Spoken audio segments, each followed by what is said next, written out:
राष्ट्रसेविका समितीच्या माजी संचालिका प्रमिलाताई मेढे यांचं निधन झालंय।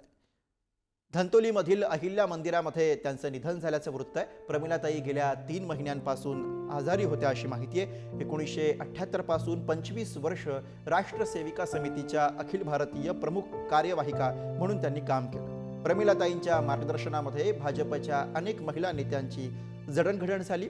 सरसंघचालक मोहन भागवतांनी अंत्यदर्शन घेऊन त्यांना श्रद्धांजली वाहिली।